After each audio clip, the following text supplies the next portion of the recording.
Welcome to New York's #2 sports show. The Rangers make a trade with the Colorado Avalanche. The Rangers deal Ryan Lindgren and Jimmy Vesey to Colorado in exchange for defenseman Calvin de Haan, center Juuso Parssinen, as well as a couple of draft picks, a second-round pick and a fourth-round pick, both in this 2025 NHL draft and both conditional. And the conditions on those are the Rangers will get the better of the picks, the second and the fourth. The second, ironically, involves a pick that originally belonged to the Rangers. So it's actually the better of the Rangers or Carolina's pick, which will almost likely, definitely be the Rangers one. It was actually from the Patrick Nemeth deal back after the 2022 season when the Rangers traded away. Nemeth's contract wasn't good. And so with that, they traded away this second round pick they're getting back, as well as their 2026 second round pick. So that weirdly comes back to them and plays a role here. So a trade that on the one hand isn't all that surprising, but it is nice to see Chris Drury actually pull the trigger. The trade deadline is less than a week away. Rangers are still kind of on the outskirts in terms of the playoffs. Like they're in the mix, they're in the hunt. At this point, there's not really true Stanley Cup aspirations. I think they want to make the playoffs. And I was saying, try to make deals like this where you're more, it's a seller's mode sort of deal. However, you're not necessarily making the team drastically worse, and you can give younger players opportunities with deals like this. And as far as players still on the roster that you could certainly see being traded, Riley Smith is really the big one. He's an unrestricted free agent at the end of the year. You would think that he would probably be dealt by the March 7th deadline. As far as anything beyond that, that involves a little bit more. And it's possible, right? I mean, I guess the one person that comes to mind that would be interesting to see if maybe he is dealt would be Chris Kreider, who was actually just placed on IR. No new news there. It was kind of retroactive to, I guess, last weekend when he last played. And it's an injury. It's not the back injury that he was dealing with early in the season. It's a different upper body injury. And so, it's kind of a lingering thing for him. No setback. But I'm curious. I would say it's unlikely he's dealt by this deadline. Offseason, that's a different story. And after this year, Kreider will have 2 years left on his deal. But just the overall premise being that the Rangers are going to give opportunities, I think, to the Brennan Othmans of the world, the Brett Berards, Parssinen in this case, who's a young player who, they'll give him a look. He's a restricted free agent at the end of the year. So as far as the money goes, I should also mention Ryan Lindgren. The Rangers retained 50% of Lindgren's salary. So you can have 3 retention spots. So 2 more available for them if they so choose to use them, which Rangers have a lot of cap. I mean, you may as well. In the position they're in, I don't see the downside. Lindgren's contract is off the books at the end of the season. So it's not like it's retention in the long run. It just makes sense. And Lindgren's deal was a $4.5 million deal. And you knew the writing was on the wall. When they did not choose to give Lindgren a long-term deal and basically gave him a 1-year deal leading straight into unrestricted free agency, you knew Lindgren was gone. It was a matter of time. And the only thing that would have kept him through the end of the year is the Rangers had done better. If the Rangers were in the thick of it and truly contending for the Stanley Cup, they probably would have almost certainly kept him on the roster just to see how it played out. But I think that this is a good thing.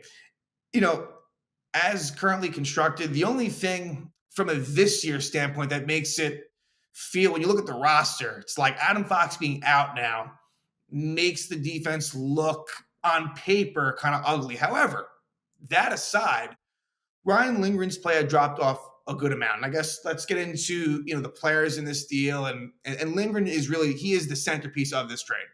Ryan Lindgren was really a good New York Ranger for a while, and one that I would really say was an overachiever, and one of the really good pieces that came out of that 2018 trade deadline and the letter. And the Rangers trading Rick Nash to the Boston Bruins got them back Ryan Lindgren. He was drafted by Boston in the second round of 2016. And so Lindgren made his NHL debut with the Rangers in 18-19. Only played 5 games. But he actually, after Filipino was traded away, Ryan Lindgren was the third longest tenured Ranger after Kreider and Zibanejad. This is someone he's been there for a while now. And so Lindgren, it ends up where he basically spends parts of 7 seasons with the New York Rangers. So, and played just shy, a little under 400 games with the club. A lot of playoff runs as well. And someone that was really, relied upon, a defensive defenseman through and through, Adam Fox's defensive partner. And so, but all that said, Lindgren really, um, starting last season, took a dip. Now, his stats wouldn't necessarily tell you that, right? He was never one to put up points. It was pretty consistent. He was a plus 22 last year, but just watching him, and I think some of the advanced metrics showed that Ryan Lindgren just wasn't as good. And then this year, it really was even worse. And I was giving him credit. I felt as if the last week or two, Lindgren's play was just slightly better. Not by much, just a little bit. But a team like Colorado values someone like Lindgren, who is an upgrade over Calvin de Haan. Calvin de Haan was basically a sixth defenseman.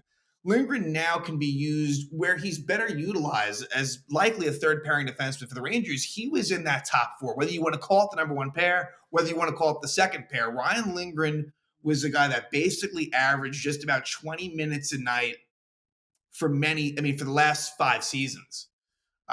And so while in some ways it's not easily replaced, he was someone that was a bit of a detriment for the team. And I think when you look at last season, and Jacob Trouba was a big reason as well why things didn't go well. Lindgren too, that this defense needed an overhaul, and we're seeing that happen in real time.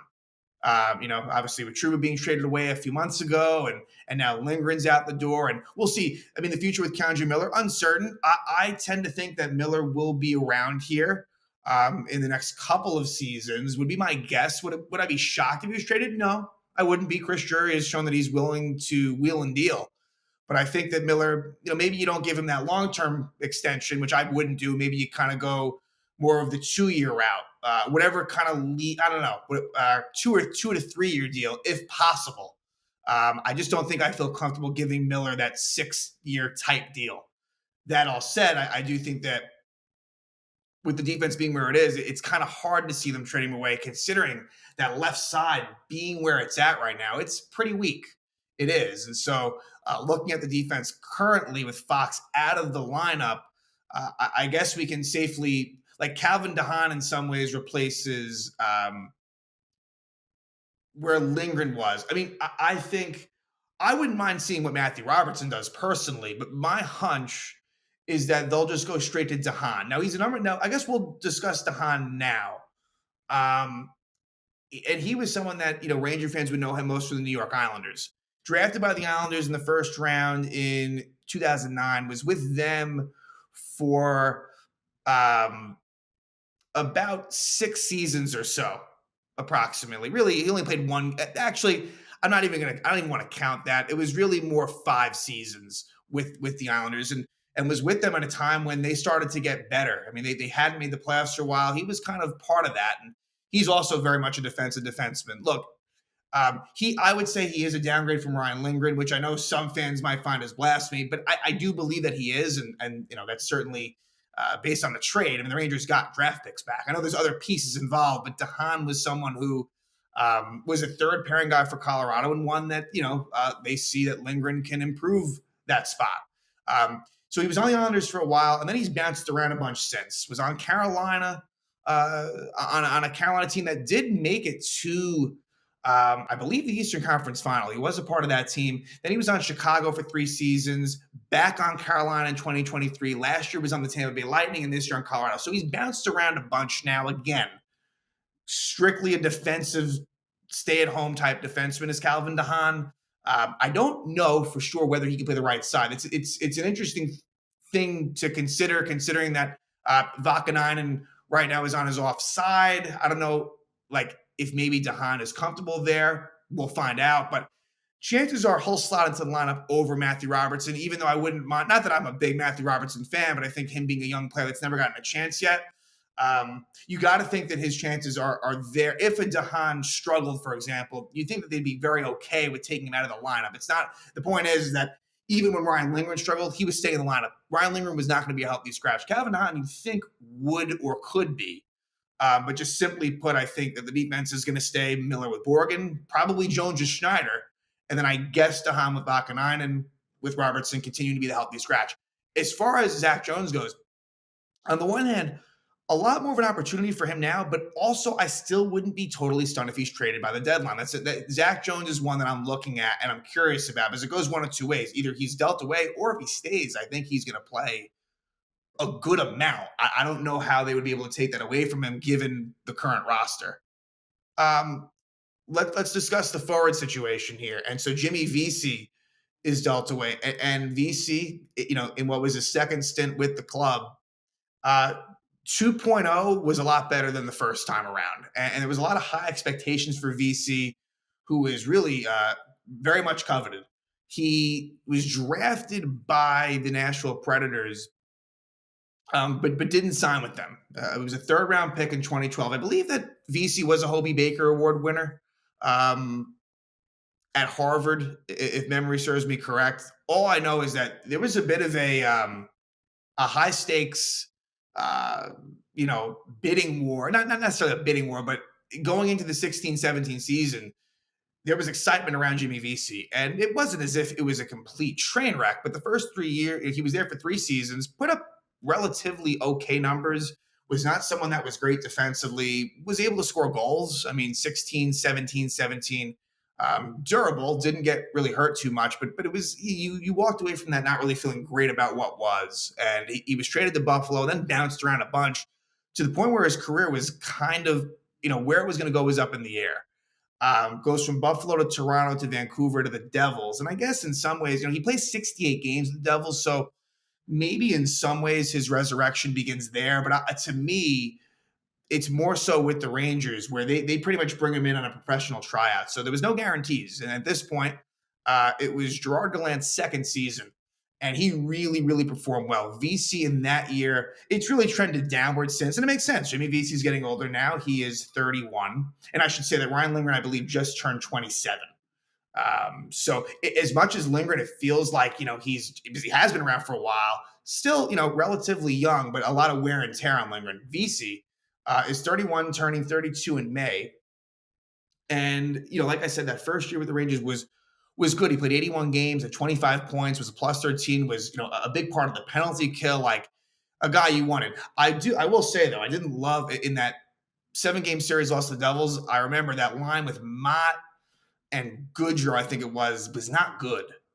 So I kind of, it's not one to discuss much, but, I think VC wasn't great there.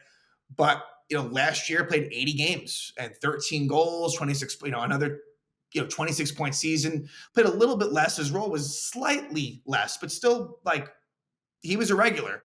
And I felt as if his play was declining as the playoffs wore on, and then he gets hurt, unfortunately, in the Florida Panthers series. So we didn't see him again. I think he got hurt in game 2, and that was it. And then this year, he gets hurt in training camp. It was different this year, for sure, compared to the previous 2 years. And so he was a healthy scratch for a large stretch of time for I think most of maybe, January. He did not play much. So he played 33 games. Again, he starts out with that injury.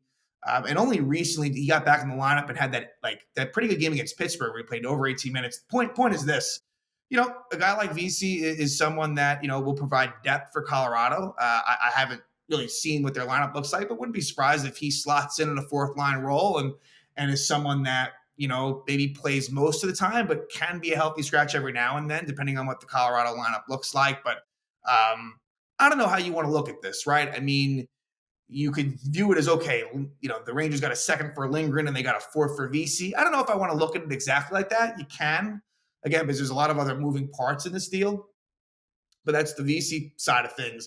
And then the other main player in this deal, I'm not going to discuss Hank Kempf. Hank Kempf was a 7th-round pick by the Rangers, a defenseman in 2021. And the Avalanche have acquired his rights. So we'll see what comes of that. It is part of the deal, but the least significant player involved for sure. So the one that really I think is most intriguing from a Ranger perspective is, look, Calvin de Haan in all likelihood is someone that plays out the stretch here the rest of the season, probably goes somewhere else next year. If he wants to continue his career, which you think he still would. He still, it played a pretty significant role on Colorado this year. So I don't think his career is exactly over, but he is getting up there in age a bit for NHL standards. So, but you never know, right? Maybe de Haan, somehow things go very well and they do come to an agreement on a cheap, short term deal that brings him back. But I don't anticipate that. Parssinen, on the other hand, that is someone that I think they're going to want to give a look to in these last 23 games. So he was actually already involved in a trade this year. So with Nashville, where he was traded with the 7th round pick for Andre Pavel and a 3rd round pick. Um, and I think the hope with him is that maybe somehow he can turn into a 3rd line center, which based on the things that I'm seeing, I feel like that's a bit of a bullish. I don't necessarily know how likely that is. He's got good size. I think he's one of those guys that's hard, good protecting the puck. I think he's more offensive minded based on what I can tell. He doesn't really have much penalty kill experience, but he has played a little bit on the power play. That tells me, and based on some of the stats, that he is a little bit more offensive minded. Although with the Finns, typically, and him being a center, typically they are good two-way players. It's kind of funny, too, as far as Capo Caco, who was kind of for a while just the one Finn on the team. As he leaves, there was a little bit of overlap with Vakanainen, and now they bring in Parssinen. So kind of just weird how now that Caco's gone, there's a couple of Finns on the team.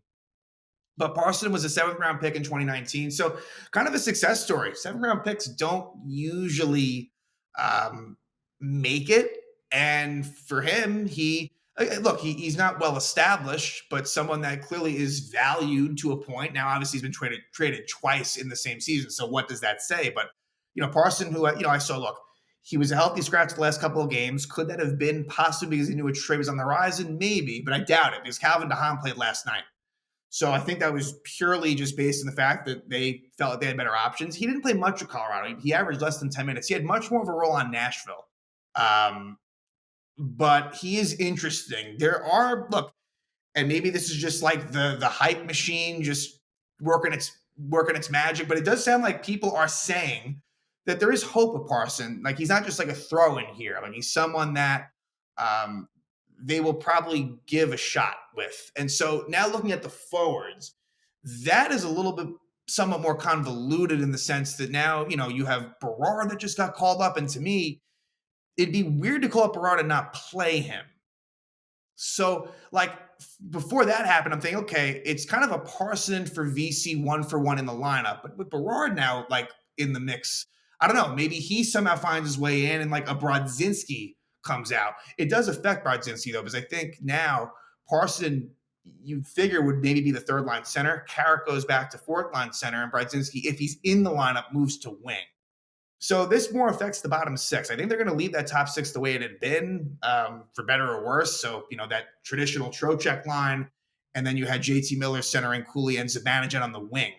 And that's the thing with Zibanejad on to me, this trade also tells me that they want to keep Zibanejad on the wing, which is he's been more effective that way. So I'm fine with that. So Parson, you're hoping you can kind of find a diamond in the rough here. Centers are not easy to come by, and if he can somehow turn into a 3rd-line type center.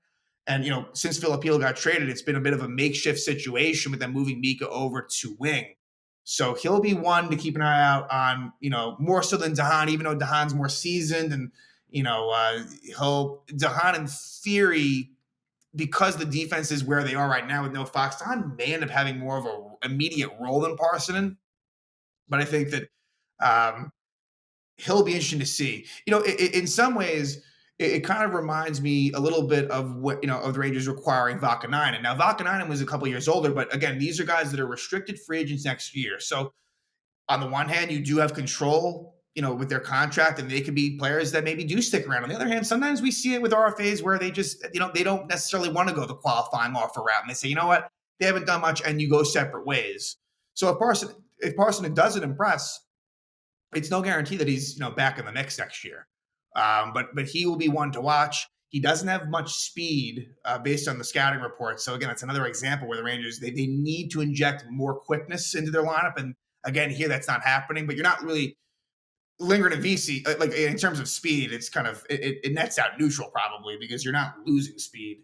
Again, with the Lindgren and Vesey going the other way, um, that's fine.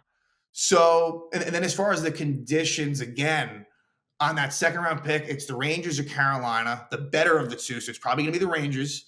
So figure that's about a middle of the second round type pick this season. And then for the fourth round pick, also this season, it's the better one between Colorado and Vancouver. So figure that's Vancouver. And again, figure that's more middle type of the round, give or take. So the Rangers, this is good because the Rangers traded away. They've been trading a lot of draft picks away. And now you're recouping those draft picks, which is really desperately needed. And again, it's just hard to speak negatively on this from a Chris, from a Chris Drury standpoint. I only view this as a positive. The only thing that I could say is, I guess, if you're really, really dead set wanting to make the playoffs this year, and of course, and look, I still want them to make the playoffs, and I still think that it's within the realms of possibility. You could argue, okay, like that trading away Lindgren, although again, like I've been down on Lindgren. I do think it's somewhat addition by subtraction, but you could argue because de Haan, de Haan, I think we can unequivocally say is probably not as good as Lindgren. Like I think de Haan in a limited role could be effective. I don't know what his role will be here, but you could make the case that the Rangers maybe are slightly worse this season, but I don't think enough where this was still totally worth it. And I think that more in the forwards case, you can get younger players opportunities. On the defensive side, you are with Zach Jones and maybe you are with Matthew Robertson, but it's a little bit different. Those are kind of lower on the bar for me, whereas like the Offmans and the Berards, and like I think like that, those guys can make real impacts, I think, in years to come. So we'll see. But a very interesting trade. Chris Drury, busy. And this has been a year of turnover for sure. I mean, right? Like, and I guess it goes back to you got the Trouba trade, Kakko trade, Hedl, and now Lindgren plus Vesey. So a lot of players that had been here. I mean, look, these are players that have been here for a while. These are players that had been here since David Quinn. All of the ones I mentioned at the very least. So, and I think there's more deals to come, whether that be by the deadline. I do think we'll get at least one or two, or more likely in the offseason with some of the bigger name players. So we'll see where it goes from here. 23 games left. The roster keeps on turning over. But a job well done by Chris Drury, and wishing Ryan Lindgren and Jimmy Vesey good luck with Colorado, players that have not won the Cup. Colorado, maybe not as good as some previous iterations of the Avalanche, but one that they now have a better chance than they would have with the Rangers in all likelihood. So maybe they make a run. I'll be, a lot of players, well, not a lot, I guess, right? Because I guess Hedl has a chance to make the playoffs with Vancouver, but that's kind of, it's close. Whereas, with Colorado, they are more than likely to get in. So, gives you a little bit of a rooting interest, I guess, come playoff time for some likable Rangers, despite the fact that I think that, really Lindgren's more of the important one. Like I said, it wasn't the same. And he won the Stephen McDonald X Draft Award in 2023 as well. Like, he was in the good graces of the fan base fairly recently. Again, it was as last season progressed where it was really noticeable that something's different here. And in part, it could be because he gave his body to this organization. This is a guy that was, bloodied all the time, banged up all the time, and did the best he could to be out there. So, again, nothing but good things to say about Ryan Lindgren, like the person and the teammate it seemed like he was. But you knew that the writing was on the wall, and now he has been traded to the Colorado Avalanche with Jimmy Vesey. Rangers get back a second-round pick, fourth-round pick, Juuso Parssinen, Calvin de Haan. So a lot of pieces to the deal. An interesting one, and we'll see what else is in store by the March 7th trade deadline.